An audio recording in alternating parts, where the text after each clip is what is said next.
Tunggu dulu.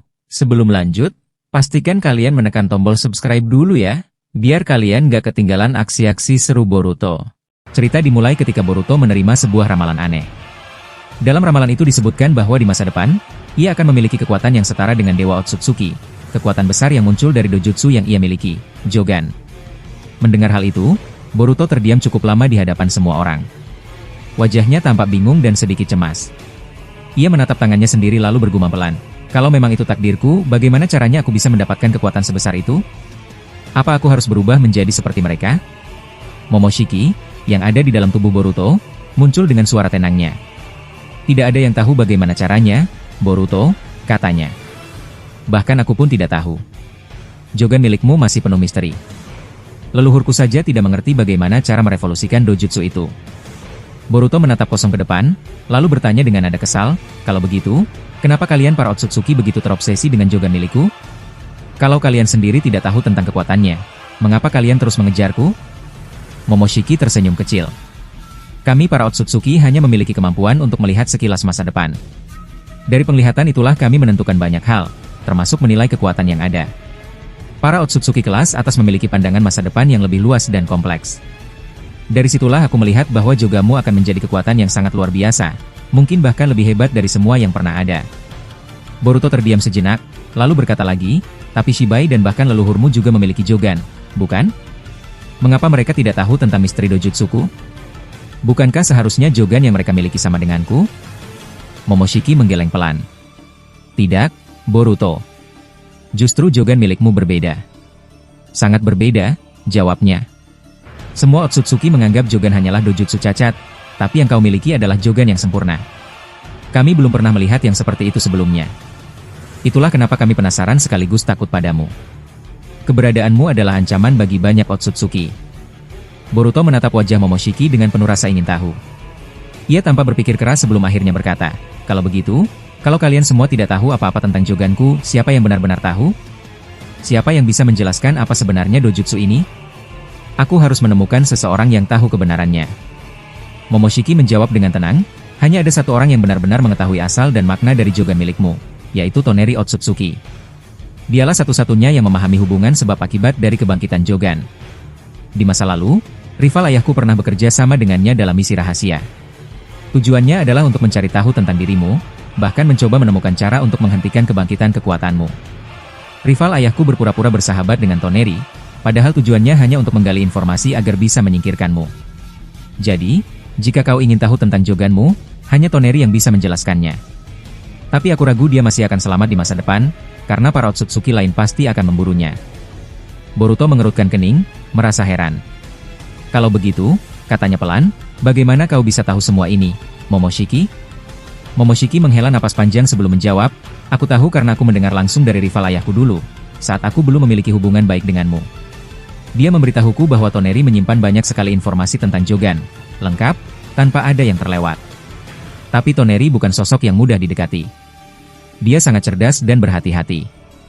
Karena itu, rival ayahku hanya sempat mendapatkan sedikit informasi sebelum Toneri menghilang. Boruto mendengarkan dengan seksama. Setelah beberapa saat, ia berkata dengan nada lembut, aneh juga kalau dipikir-pikir. Dulu kau musuhku, dan sekarang kita berbicara dengan tenang seperti ini. Tapi jika kau benar-benar tulus ingin bekerja sama denganku, maka aku ingin kau menjelaskan semua tentang klan Otsutsuki. Shibai dan Dewa Otsutsuki belum menyerang untuk sekarang, jadi kita masih punya waktu. Momoshiki mengangguk pelan. Baiklah, katanya sambil menutup matanya sejenak. Aku akan membuka jalur komunikasi khusus hanya untuk kita. Hanya kau, Naruto, Sasuke, dan leluhurku yang bisa mendengarnya. Beberapa detik kemudian, mereka semua merasa seperti tersedot ke dalam ruang pikiran yang tenang. Di sana, suara Momoshiki terdengar jelas. Klan Otsutsuki, katanya pelan, adalah klan yang sangat tua, jauh lebih tua dari sejarah dunia shinobi. Aku sendiri bahkan belum lahir ketika mereka pertama kali ada. Kalau aku harus menceritakannya dari awal, mungkin kita perlu waktu berhari-hari. Kalian, para manusia, tahu sangat sedikit tentang kami. Pengetahuan kalian tentang Otsutsuki hanya setetes embun di lautan luas. Naruto dan Sasuke saling bertukar pandang, sementara Boruto terus mendengarkan. Momoshiki melanjutkan, klan Otsutsuki tidak hanya satu. Mereka tersebar di seluruh dimensi, di berbagai penjuru alam semesta. Tapi seiring waktu, klan itu terpecah. Banyak Otsutsuki yang mulai mementingkan diri sendiri dan mengkhianati ajaran leluhur mereka. Sasuke yang sejak tadi diam akhirnya bertanya, "Kalau begitu, siapa sebenarnya pendiri pertama klan Otsutsuki? Apakah ada yang lebih kuat dari Dewa Otsutsuki yang kita hadapi sekarang?" Momoshiki menjawab, "Sosok pertama yang menciptakan klan Otsutsuki adalah dia yang kini sedang kita hadapi, Dewa Otsutsuki. Ia adalah Otsutsuki tertua, yang hidup paling lama dan paling kuat. Dialah yang membangun sistem klan, menciptakan budaya menanam pohon Shinju, dan memanen buah cakra dari berbagai dunia." Ia berhenti sejenak sebelum menambahkan, "Dewa Otsutsuki memiliki kekuatan alami yang berasal dari energi semesta, sama seperti Rikudo Sennin yang bisa membagi Jubi menjadi makhluk hidup. Tapi di masa lalu, Dewa Otsutsuki tidak bekerja sendirian. Ia memiliki banyak partner, termasuk leluhurku sendiri. Sayangnya, mereka akhirnya berselisih. Leluhurku ingin menghentikan kebiasaan menanam pohon cakra, sementara Dewa Otsutsuki menolak. Dari situlah perang besar pertama di antara para Otsutsuki dimulai." Momoshiki menatap Boruto dalam-dalam. "Leluhurku berhasil mengalahkan Dewa Otsutsuki dan para pengikutnya, lalu membangun klan baru dengan caranya sendiri. Dari sanalah lahir ayahku dan juga aku. Sedangkan Dewa Otsutsuki menciptakan keturunan baru, melahirkan rival ayahku, Shibai, Kaguya, Urashiki, dan Ishiki. Mereka semua berasal dari garis keturunan yang sama, tapi terpisah oleh waktu dan pandangan." Boruto mendengarkan dengan serius, sementara Sasuke mulai menatap kosong ke depan, membayangkan skala pertempuran yang diceritakan. Momoshiki melanjutkan, "Pertempuran kedua pun terjadi. Klan Otsutsuki pusat hancur total. Leluhurku hampir mati, begitu juga Dewa Otsutsuki. Kami semua terlibat dalam pertempuran itu. Aku, ayahku, bahkan Ishiki nyaris binasa. Banyak keturunan Dewa Otsutsuki yang musnah. Hanya sedikit yang selamat, termasuk Urashiki, Kaguya, dan Ishiki. Kami menangkap mereka, lalu menaruh mereka dalam ilusi abadi agar tunduk padaku dan ayahku." Ia menunduk sedikit. Ilusi itu mirip seperti kekuatan Eida yang bisa mengikat hati seseorang. Karena itulah mereka akhirnya patuh dan menuruti semua perintah kami. Setelah itu, mereka semua diutus ke berbagai penjuru ruang angkasa untuk mencari manusia yang diramalkan memiliki mata Jogan. Dan seperti yang kau tahu, Boruto, ternyata orang itu adalah kau."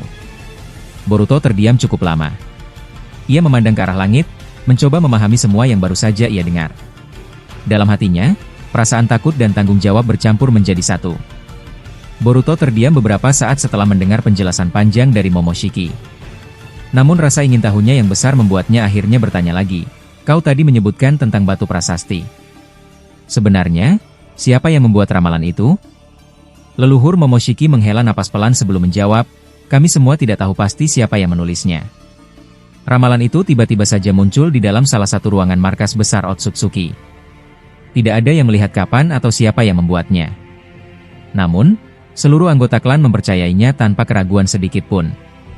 Karena itulah, kami semua menganggap ramalan itu penting dan berusaha mencari tahu siapa manusia bermata Jogan yang disebutkan di dalamnya." Boruto mendengarkan dengan saksama, lalu menimpali dengan nada penasaran, "Kalau begitu, di mana rekan Dewa Otsutsuki yang dulu pernah bekerja bersamanya? Apakah dia masih hidup sampai sekarang?" Momoshiki menggeleng pelan. "Sejak pertarungan besar di masa lalu, kami semua tidak pernah bertemu lagi.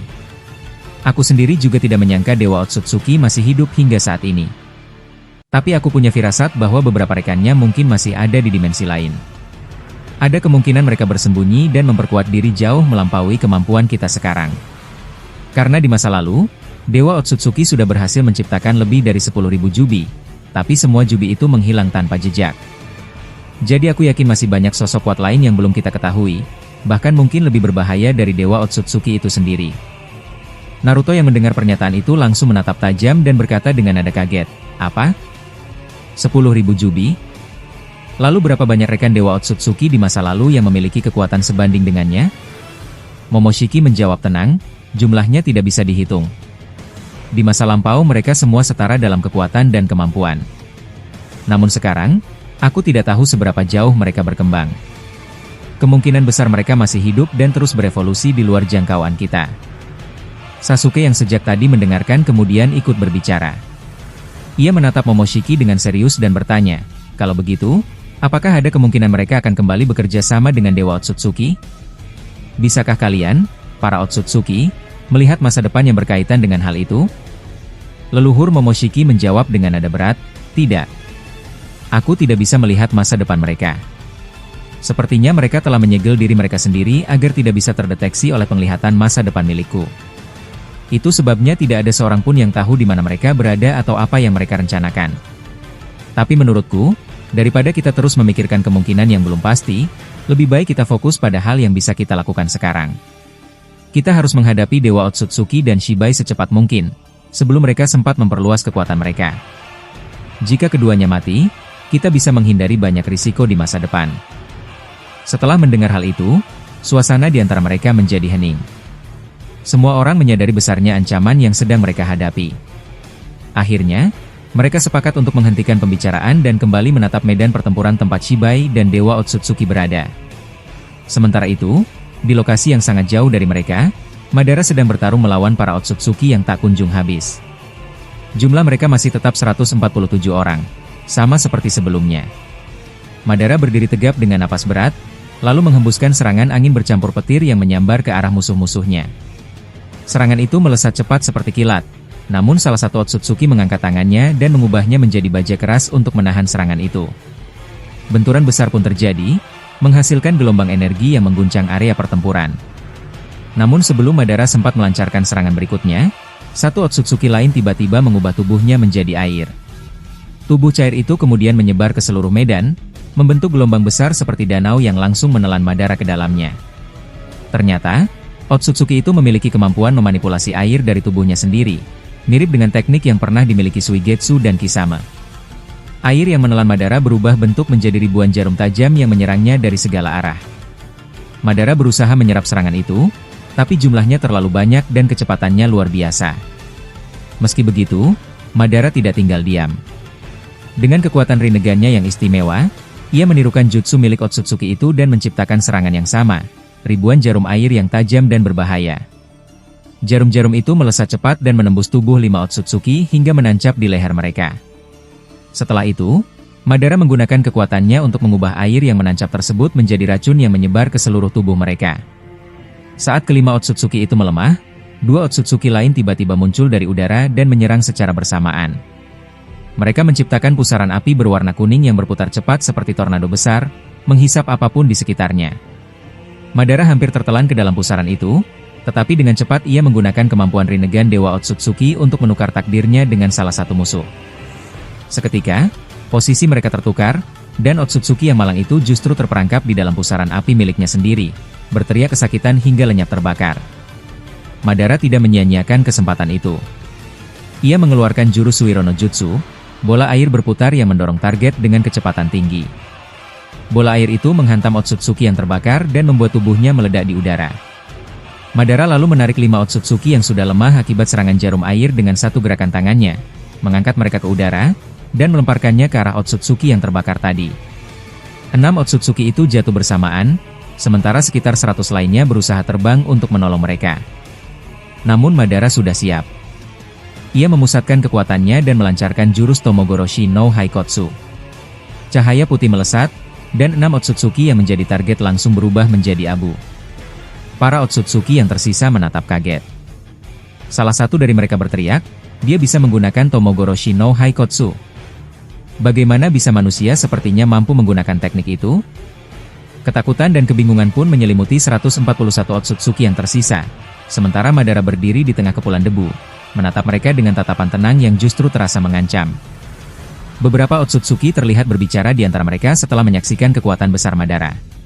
Salah satu dari mereka berkata pelan namun serius, "Aku rasa alasan kenapa Madara bisa menggunakan jurus itu adalah karena dia telah menyerap kekuatan Jubi. Dan jangan lupa, dia juga memiliki Rinnegan milik Dewa Otsutsuki." Ia berhenti sejenak sebelum melanjutkan, "Kalian semua tentu tahu bahwa Dewa Otsutsuki adalah satu-satunya makhluk yang mendapatkan kekuatan langsung dari alam semesta, bahkan sebelum adanya buah cakra. Dia tidak membutuhkan bantuan apapun untuk menjadi sekuat itu. Karena itulah, siapapun yang berani membunuh Dewa Otsutsuki akan mendapat kutukan berat selama hidupnya. Jadi, tidak aneh kalau Rinnegan yang digunakan Madara sekarang begitu kuat." Otsutsuki lain yang mengenakan jubah merah menimpali, "Ya, aku setuju. Tapi meskipun begitu, satu-satunya yang benar-benar bisa menghadapi Dewa Otsutsuki hanyalah leluhur Momoshiki. Mereka berdua adalah saingan lama yang pernah berhadapan di masa lalu." Suasana di antara para Otsutsuki sempat hening beberapa saat setelah ucapan itu, namun tiba-tiba suara Madara terdengar memecah ketenangan mereka. Madara menatap mereka tajam dan berkata, Kalian sepertinya tahu sesuatu tentang Rinnegan ini, bukan? Kalau kalian benar-benar tahu, maka katakan padaku sekarang juga. Jujur saja, aku belum sepenuhnya bisa mengendalikan seluruh kekuatan yang ada di dalam mata ini. Saat Madara berbicara, kepalanya tiba-tiba terasa berputar dan tubuhnya bergetar hebat. Energi dari Jubi yang ada di dalam dirinya mulai bergejolak, membuatnya hampir kehilangan keseimbangan. "Hei, Jubi, hentikan ini," ucap Madara dengan nada kesal sambil memegangi dadanya. "Jangan mengamuk di dalam tubuhku, kau akan membuatku hancur dari dalam." Namun Jubi tidak mendengarkan dan terus mengamuk, hampir melepaskan energi besar berbentuk biju udama di dalam kesadaran Madara.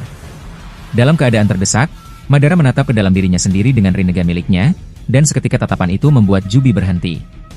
Mata Jubi berubah menjadi biru, tanda bahwa ia telah masuk ke dalam genjutsu buatan Madara. Kini Madara bisa berbicara langsung dengan Jubi di dalam alam bawah sadarnya, seperti halnya Naruto dulu berbicara dengan Kurama. Ia berkata, "Hei, kau. Aku ingin tahu sesuatu. Kau pasti tahu tentang Dewa Otsutsuki dan juga Shibai, bukan? Ceritakan padaku apapun yang kau tahu.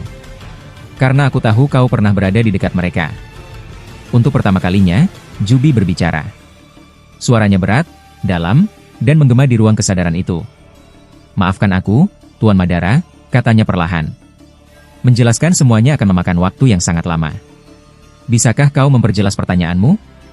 Apa yang paling ingin kau ketahui sekarang?" Madara berpikir sejenak sebelum menjawab, "Baiklah. Aku ingin tahu, siapa saja rekan Dewa Otsutsuki yang masih ada di luar sana? Apakah dia memiliki lebih dari satu sekutu? Dan apakah mereka semua sekuat dirinya?" Jubi menjawab dengan nada berat, "Tentu saja dia punya banyak sekutu. Dewa Otsutsuki tidak hanya memiliki pengawal dan prajurit, tapi juga sahabat dan rekan seusia yang jumlahnya ratusan. Salah satu yang terkenal adalah leluhur Momoshiki. Mereka berdua sering bertarung karena tidak pernah akur sejak awal. Hubungan mereka selalu dipenuhi pertikaian." Madara kembali bertanya, "Kalau begitu, di mana mereka semua sekarang? Apakah mereka masih hidup? Dan apakah kekuatan mereka sebesar yang kau katakan?" Jubi menghela napas berat sebelum menjawab, "Mereka sangat kuat, tapi keberadaan mereka tidak diketahui. Aku sendiri tidak tahu banyak karena aku sering dikurung oleh Dewa Otsutsuki di dimensinya. Aku jarang melihat dunia luar atau mendengar kabar tentang mereka." Mendengar penjelasan itu, Madara tersenyum kecil. Rasa ingin tahunya malah semakin besar. "Jadi begitu, ya? Menarik sekali," katanya sambil menatap Jubi dengan ekspresi tenang. "Jujur saja, ini pertama kalinya aku bisa berbicara langsung denganmu. Sekarang aku tahu seperti apa suara seekor Jubi. Suaramu mirip sekali dengan Kurama, hanya saja terdengar lebih tua dan lebih dalam." Ia berhenti sejenak, lalu menambahkan dengan nada penasaran, "Tapi apakah semua Jubi bisa diajak bicara seperti ini?" Jubi menjawab pelan, "Tidak semua bisa, Madara. Sebagian besar Jubi hanyalah makhluk pasif. Mereka hidup dengan insting, sama seperti hewan buas. Namun, jika Jubi diberikan kekuatan Shinjutsu yang bisa membangkitkan kesadaran atau ego, maka ia bisa berbicara seperti aku sekarang. Rinnegan milikmu lah yang menjadi pemicunya. Kekuatan mata itu membangkitkan egoku, membuatku sadar dan mampu berpikir serta berbicara." Madara terdiam sejenak mendengar penjelasan itu. Ia lalu bertanya dengan nada tenang, "Apakah kau takut dengan Rinnegan ini, Jubi?" Suara Jubi terdengar berat dan jujur ketika menjawab, "Tentu saja aku takut. Kekuatan mata itu bisa menundukkan siapapun, bahkan aku. Tapi katakan, apa sebenarnya yang kau inginkan dariku?" Madara tersenyum tipis. "Aku tidak ingin menghancurkanmu," katanya perlahan. "Aku justru ingin menjadikanmu sekutuku. Kau akan menjadi sumber kekuatanku sekaligus sumber pengetahuanku. Jadi mulai sekarang, jangan lagi mengamuk di dalam tubuhku. Sebaliknya, bantu aku dan tetaplah tenang. Apakah kau bisa melakukan itu?" Jubi tampak ragu beberapa saat, tapi akhirnya menjawab, "Baiklah, Tuan Madara. Aku akan menuruti perintahmu. Aku akan menjadi sekutumu." Sejak saat itu, hubungan mereka mulai berubah. Madara tidak lagi memandang Jubi sebagai ancaman, melainkan sebagai rekan seperti Naruto dan Kurama. Setelah itu, Madara kembali berbicara dengan nada lebih serius. "Kalau begitu, aku ingin tahu sesuatu. Apakah kau bersedia memberikan kekuatan terbesarmu padaku? Aku ingin melihat sejauh apa batas kemampuanmu. Aku juga ingin tahu, apakah kau lebih cerdas daripada Kyuubi, atau malah sebaliknya." Jubi langsung tertawa kecil dengan nada sombong. "Jangan samakan aku dengan rubah merah itu," katanya. "Kurama dan para biju lainnya berasal dari pecahan tubuhku sendiri. Mereka tidak lebih dari bayanganku. Aku adalah bentuk aslinya, sumber dari semua kekuatan itu. Madara mengangguk pelan. Begitu rupanya. Jadi kau memang jauh lebih sempurna dari mereka, katanya sambil tersenyum tipis. Kalau begitu, buktikanlah. Tunjukkan padaku kekuatanmu yang sebenarnya. Tubuh Jubi mulai memancarkan cahaya biru kehijauan yang intens. Kau akan merasakannya sekarang, kata Jubi dengan suara bergema. Aku akan mengalirkan sebagian besar cakraku ke dalam tubuhmu. Rasakan perubahan itu, Madara. Ini adalah kekuatan yang belum pernah kau lihat sebelumnya. Tubuhmu akan semakin kuat, dan kau akan memahami apa artinya menjadi Jinchuriki sejati. Madara merasakan energi besar mengalir deras di seluruh tubuhnya. Ia menutup matanya dan tersenyum puas. Kalau begini, katanya pelan, maka kita akan menjadi pasangan yang sempurna. Lalu adegan berpindah saat Ishiki Otsutsuki terlihat terkejut setelah mendengar kondisi Kinshiki. Ia menatap Kinshiki dengan wajah serius lalu berkata, Kinshiki, apa sebenarnya yang telah dilakukan Kashin Koji padamu? Bisakah kau menjelaskannya dengan lebih rinci agar aku memahaminya dengan jelas? Mendengar pertanyaan itu, Kinshiki menghela napas pelan lalu menjawab, Kashin Koji itu benar-benar merepotkan. Dia selalu menyembunyikan penglihatannya tentang masa depan dariku. Setiap kali aku mencoba bertanya, dia tidak pernah mau memberi jawaban. Aku bahkan sudah berusaha untuk mengendalikan pikirannya dengan kemampuan ilusi yang aku miliki. Namun, entah mengapa, genjutsu itu tidak mempan padanya. Seolah-olah ada sesuatu yang membuatnya kebal dari pengaruh ilusi. Ishiki terdiam sejenak, lalu teringat akan kejadian di masa lalu ketika dirinya masih berada di tubuh Jigen. Dengan nada tenang ia berkata, sepertinya aku memang belum pernah menjelaskan hal ini padamu, Kinshiki. Dengarkan baik-baik. Kashin Koji bisa kebal dari genjutsu bukan karena kekuatannya sendiri, melainkan karena Amado pernah memasangkan semacam fuinjutsu pada dirinya. Segel itu membuat tubuhnya secara otomatis menolak setiap ilusi yang mencoba mempengaruhinya. Semua itu dilakukan karena pada masa lalu aku pernah memimpin organisasi Kara dalam misi pengumpulan buah cakra yang akhirnya gagal karena Kaguya berkhianat padaku.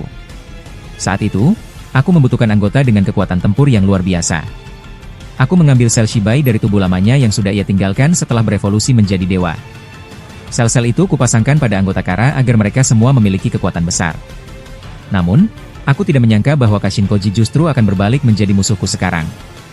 Tapi jangan khawatir, Kinshiki. Jika kau ingin mengalahkannya, kau harus menghancurkan bagian kepalanya, tepat di sisi kanan dekat telinganya. Di sanalah teknologi ninja ilmiah yang dipasang oleh Amado. Jika bagian itu dihancurkan, maka perlindungan dari ilusi akan hilang. Gunakan batangan besi hitam agar lebih efektif. Kinshiki mengangguk, lalu menjawab dengan suara dalam, jadi begitu, sekarang aku mengerti. Kalau begitu aku akan melakukannya. Tapi ada satu hal yang masih mengganjal pikiranku. Saat aku bertarung dengan Kashin Koji sebelumnya, dia sempat mengatakan sesuatu yang membuatku terus memikirkannya sampai sekarang. Ishiki menatapnya dengan penuh perhatian dan bertanya, apa yang dia katakan padamu, Kinshiki? Dengan raut wajah serius, Kinshiki menjelaskan, Kashin Koji mengatakan bahwa aku akan menjadi Otsutsuki pertama yang mati. Setelah aku mati, maka Urashiki akan mati di tangan Toneri, sementara kau, Ishiki, akan mati di tangan Sasuke. Tapi yang aneh, dia sama sekali tidak menyebutkan bagaimana takdir Otsutsuki tertinggi dan Shibai. Dari ekspresinya, aku bisa merasakan bahwa takdir keduanya pasti berhubungan dengan sesuatu yang besar dan berbahaya. Seolah-olah ada hal gila yang akan mereka lakukan di bumi, sampai membuat Kashin Koji sendiri terlihat takut. Mendengar hal itu, Ishiki tersenyum tipis lalu berkata, informasi yang bagus sekali. Kalau begitu, sekarang kita akan membicarakan ini bersama melalui komunikasi rahasia. Ishiki kemudian menyengkronkan pikirannya dan menghubungkan komunikasi dengan Urashiki, Otsutsuki tertinggi, dan juga Shibai. Setelah semuanya terhubung, Ishiki membuka pembicaraan, bagaimana kondisi kalian di sana? Apakah semuanya baik-baik saja?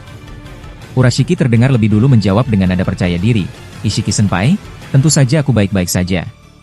Toneri akan segera mati di tanganku. Ishiki mendengus kecil dan berkata, jangan terlalu percaya diri, Urashiki. Justru kau yang akan mati. Aku sudah mendengar dari Kinshiki bahwa Kashin Koji menyebutkan takdir kematianmu ada di tangan Toneri. Kinshiki ikut menambahkan, benar. Kau akan mati oleh Toneri. Jadi berhati-hatilah, jangan menganggap remeh. Urashiki tampak kaget mendengar hal itu. Ia terdiam sejenak lalu bertanya dengan heran, mengapa aku bisa mati oleh Toneri? Aku tidak mengerti sama sekali. Otsutsuki tertinggi kemudian angkat bicara dengan nada tegas, apa yang dikatakan Ishiki itu benar. Aku juga telah melihat takdir itu. Toneri akan menggunakan Tenseigan miliknya, mengorbankan salah satu matanya hingga buta, lalu dengan kekuatan itu dia akan mengalahkanmu. Itu adalah penglihatan yang jelas. Urashiki semakin bingung dan bertanya, karena aku tidak bisa melihat masa depan, bisakah kau menjelaskan dengan lebih rinci apa yang akan terjadi? Otsutsuki tertinggi menjawab, dengarkan baik-baik. Di antara kita hanya aku dan Shibai yang bisa melihat masa depan. Karena itu komunikasi rahasia ini harus tetap aktif agar aku bisa memberi arahan pada kalian. Ada beberapa takdir yang sudah pasti akan terjadi. Pertama, Kinshiki akan mati oleh Kashin Koji. Jika itu terjadi, maka Koji akan pergi membantu Toneri melawanmu, Urashiki. Dan sesuai takdir, kau akan mati di tangan Toneri. Jadi sudah jelas, yang paling pasti akan mati di antara kita adalah kau, Urashiki, dan kau juga, Kinshiki. Jadi kalian berdua harus berusaha bertahan sekuat tenaga. Shibai lalu ikut menimpali dengan nada dalam, itu benar.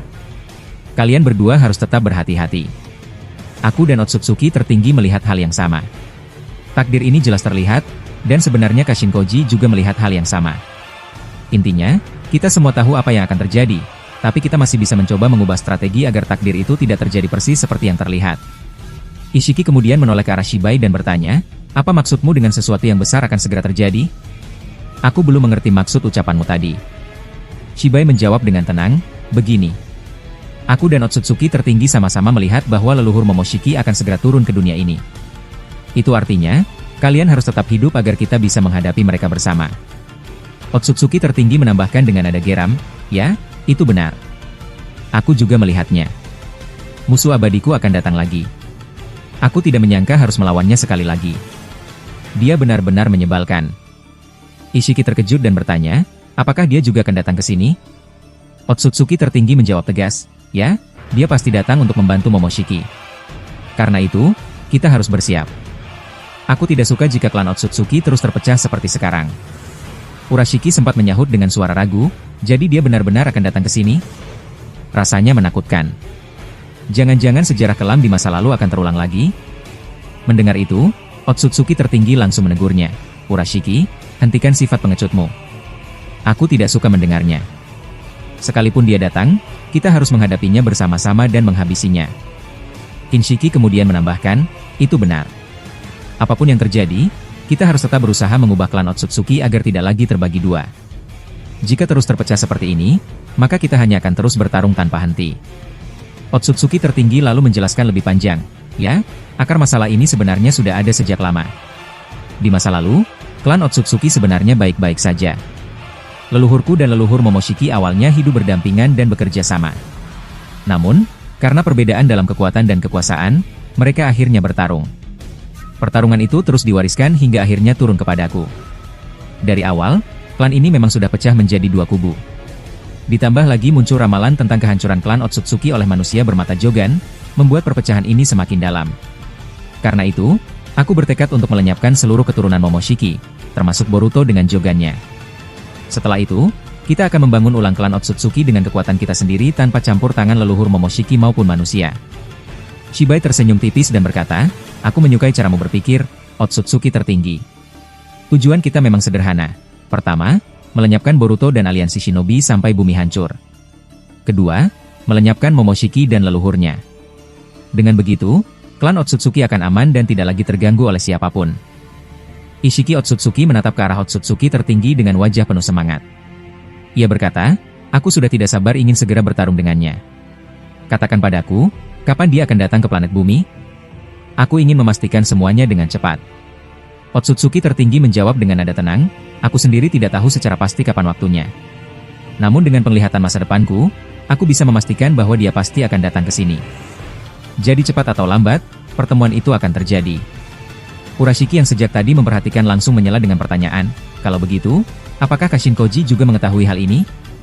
Apakah dia juga melihat bahwa leluhur Momoshiki akan turun ke planet ini dan menghadapi kita? Otsutsuki tertinggi mengangguk pelan lalu berkata, tentu saja dia mengetahuinya. Kashin Koji pasti sudah melihatnya. Bahkan aku yakin dia telah melakukan komunikasi rahasia dengan para shinobi untuk membicarakan masalah ini. Dengan begitu, sekarang kita dan mereka sama-sama akan berlomba untuk mengubah takdir yang sudah terlihat. Mendengar penjelasan itu, Ishiki terlihat mulai paham. Ia menunduk sebentar lalu kembali berkata, baiklah, aku sekarang mengerti. Tapi ada hal lain yang ingin aku tanyakan. Bagaimana dengan kondisi Boruto saat ini? Apakah ada perkembangan dari Jogannya? Otsutsuki tertinggi menjawab, Momoshiki masih terus berusaha mendesakku. Namun, untuk sekarang dia hanya diam, seolah sedang berbincang melalui alam bawah sadarnya. Jadi aku pun belum melancarkan serangan apapun karena saat ini aku sedang berbicara dengan kalian. Shibai kemudian ikut menanggapi dengan nada kesal, kalian sebenarnya masih beruntung karena hanya menghadapi sedikit shinobi. Kau, Ishiki, hanya melawan Naruto dan Sasuke saja. Kinshiki dan Urashiki pun masing-masing hanya berhadapan dengan satu shinobi. Sedangkan aku harus menghadapi banyak shinobi Edo Tensei sekaligus. Orochimaru benar-benar menyebalkan. Dia terus memanggil shinobi dari bawah tanah. Belum lagi Uchiha Madara itu. Dia seperti monster, sulit dilukai, seakan kebal dari berbagai serangan. Mendengar itu, Otsutsuki tertinggi tertawa kecil sambil berkata, "Bersabarlah, Shibai. Aku pun pernah merasakan hal yang sama. Aku bahkan hampir mati di tangan Madara saat buah cakra belum lahir. Setiap kali aku menyerangnya, dia justru tertawa seperti orang kesurupan. Jadi aku tahu betul betapa merepotkannya dia." Shibai menjawab dengan nada datar, "Untung saja sekarang kita sudah memakan buah cakra. Kalau tidak, kita pasti sudah kesulitan melawan mereka sejak awal." Ishiki lalu kembali bertanya, "Tapi bagaimana dengan Boruto? Apakah Jogannya sudah berevolusi ke tahap berikutnya?" Otsutsuki tertinggi menjawab dengan serius, "Belum, tapi justru itu yang paling berbahaya. Jika Jogannya berkembang ke tahap kelima, maka Momoshiki bisa keluar sepenuhnya dan hidup kembali. Hal itulah yang paling membuatku khawatir sejak awal." Ishiki mendengar penjelasan itu lalu berkata, "Kalau begitu, aku sarankan agar Urashiki dan Kinshiki segera menghabisi Kashinkoji serta Toneri, kemudian langsung membantu Otsutsuki tertinggi menghadapi Boruto. Sementara itu, aku akan segera melenyapkan Naruto dan Sasuke agar setelahnya bisa langsung membantu Shibai. Karena kalau para shinobi masih berkeliaran, semuanya hanya akan memperlambat kita." Otsutsuki tertinggi mengangguk, "Ya, saranmu cukup bagus." Namun, ia kemudian menoleh pada Shibai dan bertanya, "Bagaimana dengan shinobi Edo Tensei yang kau hadapi? Apakah mereka sudah menunjukkan kekuatan penuhnya?" "Aku tidak bisa mengaktifkan Sendrigan sekarang karena aku sedang fokus menggunakan Rinnegan untuk mengantisipasi Momoshiki." Shibai menjawab, "Sejauh ini, hanya Hashirama dan Minato yang sudah memperlihatkan kekuatan penuh mereka. Tapi Orochimaru masih menyiapkan lebih banyak shinobi dari bawah tanah. Jumlah mereka ada 8. Dari apa yang aku lihat, mereka sepertinya sangat berbahaya." Otsutsuki tertinggi menenangkan, "Tidak perlu cemas. Aku yakin kau bisa menghabisi semuanya." Shibai menggerutu, "Menyebalkan, kenapa selalu aku yang harus menghadapi jumlah musuh paling banyak? Para shinobi selalu saja menyerang dengan cara mengeroyok." Otsutsuki tertinggi menanggapinya, "Sudahlah, Shibai. Bukankah menghadapi para shinobi bukan masalah besar untukmu? Sekalipun mereka mengeroyok, aku percaya kau tetap bisa mengalahkan mereka." Shibai menjawab dengan nada tajam, "Jangan terlalu banyak bicara. Aku tidak suka diperintah, bahkan olehmu sekalipun." Otsutsuki tertinggi menegaskan, "Kita memang hampir setara. Tapi tetap saja aku lebih kuat darimu. Jadi, turunkan egomu. Ini semua demi keselamatan klan kita." Ishiki kemudian ikut menimpali, "Tenang saja, Shibai. Aku akan segera melenyapkan Naruto dan Sasuke. Setelah itu selesai, aku akan langsung datang membantumu." Shibai menarik napas panjang lalu berkata, "Ada hal lain yang perlu kalian tahu. Aku melihat Orochimaru terus memanfaatkan Zetsu putih milik Momoshiki. Sepertinya dia berusaha membangkitkan shinobi Edo Tensei dalam jumlah besar." Otsutsuki tertinggi menanggapi dengan cepat, "Sebanyak apapun mereka, tetap saja kita bisa mengalahkan semuanya. Yang lebih perlu dikhawatirkan justru dua hal, Jogannya Boruto dan kedatangan leluhur Momoshiki. Jumlah shinobi tidak akan ada artinya jika dibandingkan dengan itu." Shibai membalas, "Memang benar, tapi masalahnya jika Orochimaru benar-benar membangkitkan terlalu banyak shinobi, itu akan menghambat kita. Walaupun kita bisa melenyapkan mereka, jumlah yang terlalu banyak akan membuang waktu. Dan bisa jadi, saat kita sibuk menghadapi shinobi, leluhur Momoshiki sudah datang. Bukankah itu masalah besar?" Otsutsuki tertinggi tanpa terdiam sejenak lalu menjawab, "Analisismu benar, Shibai. Seperti biasanya, kau memang sangat teliti. Karena itu, aku tugaskan kau untuk menghancurkan semua Zetsu putih Momoshiki agar Orochimaru tidak lagi bisa menggunakan Edo Tensei." Shibai mengangguk kecil, "Baiklah, tapi itu akan memakan waktu lama. Kau pun tahu jumlah Zetsu putih di dimensinya sangat banyak." Otsutsuki tertinggi berkata, "Kalau begitu, aku akan memanggil Code untuk datang membantu. Dia bisa mendukung Urashiki atau Toneri lebih dulu, lalu setelah itu membantumu memusnahkan Zetsu putih. Jika perlu, aku juga akan mengurung Himawari dan yang lainnya di dimensiku agar mereka tidak ikut campur di bumi." Shibai menimpali, "Itu akan sangat membantu." Kirim code ke tempat Urashiki. Setelah Toneri dikalahkan, dia dan Urashiki bisa segera datang membantuku. Sementara aku akan fokus menyingkirkan Madara Uchiha. Kinshiki kemudian ikut berbicara. Tapi jika memang pasukan tambahan diperlukan, bukankah Ishiki pernah bekerja sama dengan Amado? Dia mungkin bisa menciptakan cyborg baru yang lebih kuat, bahkan dalam jumlah besar, jika Orochimaru benar-benar membangkitkan terlalu banyak shinobi. Otsutsuki tertinggi terdiam sesaat, lalu berkata, Amado, ya? Aku masih belum bisa percaya padanya. Aku tahu betul kalau dia sangat licik. Saat ini pun dia masih berada di markas Kara bersama Sumire. Aku bisa melihat mereka melalui Sendrigan. Ishiki menambahkan, Amado memang bisa menciptakan cyborg dengan kekuatan luar biasa, bahkan bisa membangkitkan kembali anggota Kara yang sudah mati seperti Boro. Tapi saranku, jangan bekerja sama dengannya. Aku sudah tidak percaya pada Amado. Lebih baik kita bertarung dengan kekuatan kita sendiri tanpa campur tangan manusia seperti dia. Otsutsuki tertinggi kemudian menyimpulkan, baiklah, kalau begitu untuk sekarang kembalilah bertarung. Aku akan mengirimkan cakraku pada kalian agar kalian bisa terus bertarung dengan kondisi maksimal. Cakraku hampir tak terbatas, jadi seraplah sesuka hati kalian. Setelah berkata demikian, tanpa energi cakra Otsutsuki tertinggi keluar dalam bentuk tak kasat mata, mirip dengan limbo. Cakra itu membentuk semacam tali yang menghubungkan tubuh Shibai, Urashiki, Kinshiki, dan Ishiki. Dengan begitu, seberapa jauh pun jarak mereka, pasokan cakra dari Otsutsuki tertinggi tetap mengalir. Urashiki yang merasakan aliran itu berkata dengan kagum, luar biasa. Ini benar-benar akan membantu. Cakranya sangat besar dan tidak ada habisnya. Kinshiki mengangguk pelan lalu berkata, benar. Dengan bantuanmu, aku bisa lebih mudah menyelamatkan diri kalau sampai terdesak oleh Koji. Tanpanya, mungkin aku akan kesulitan menghadapi situasi seperti itu. Ishiki menimpali, kalau aku jujur, sebenarnya sifatku berbeda.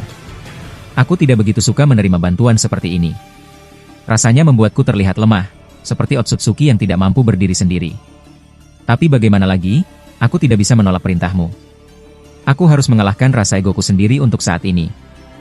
Shibai menatap mereka dengan ekspresi serius. Ia berkata, apa-apaan ini? Aku tidak butuh bantuan cakra. Cakraku sendiri sudah cukup besar, hampir setara dengan Otsutsuki tertinggi. Jadi aku tidak akan menerimanya. Setelah itu, Shibai langsung memutuskan tali cakra yang menghubungkannya dengan Otsutsuki tertinggi. Berikan saja bagianku pada mereka bertiga. Aku masih mampu berdiri tanpa dukunganmu, ujarnya dengan tegas. Otsutsuki tertinggi menatap Shibai dengan tenang lalu berkata, egomu benar-benar tidak pernah berubah, Shibai Otsutsuki. Tapi setidaknya cobalah mengendalikannya. Kita sekarang berada dalam satu tim, seharusnya bisa bekerja sama. Tapi baiklah, kalau kau memang yakin bisa menghadapi semua ini sendiri, aku tidak akan memaksa. Maka, mulai sekarang, tali cakra hanya akan terhubung dengan Urashiki, Kinshiki, dan Ishiki. Aku akan menutup komunikasi ini. Ingatlah satu hal, tetaplah hidup. Kita semua akan berkumpul di pusat pohon dewa ketika para shinobi benar-benar habis. Setelah itu, komunikasi pun berakhir. Mereka kembali fokus menghadapi pertarungan melawan para shinobi. Di sisi lain, terlihat Boruto masih dikuasai Momoshiki. Dari dalam dirinya, Momoshiki berbicara, Otsutsuki tertinggi, sepertinya kau baru saja selesai berbicara dengan rekan-rekanmu, bukan? Otsutsuki tertinggi menjawab datar, apakah kau pikir aku tidak menyadarinya? Aku juga tahu kalau kau barusan berbicara dengan para shinobi. Aku tidak tahu apa yang kalian rencanakan, tapi aku tahu satu hal. Tujuan kita sebenarnya sama, yaitu mengubah takdir yang sudah kita lihat, dengan kemampuan kita yang bisa menyingkap masa depan. Tidak lama kemudian, Momoshiki berganti posisi dengan Boruto. Kesadarannya kembali, ia terkejut dan berkata, Momoshiki, kenapa kau melakukan ini? Bukankah kau masih ingin menguasai tubuhku?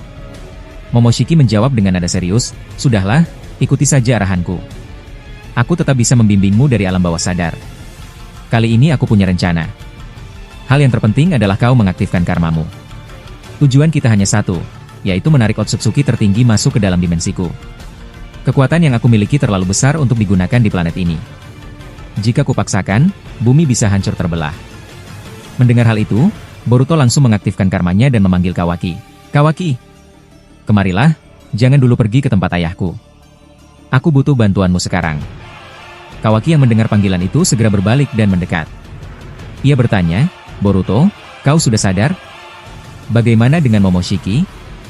Boruto menjawab cepat, Momoshiki sedang menyiapkan rencana.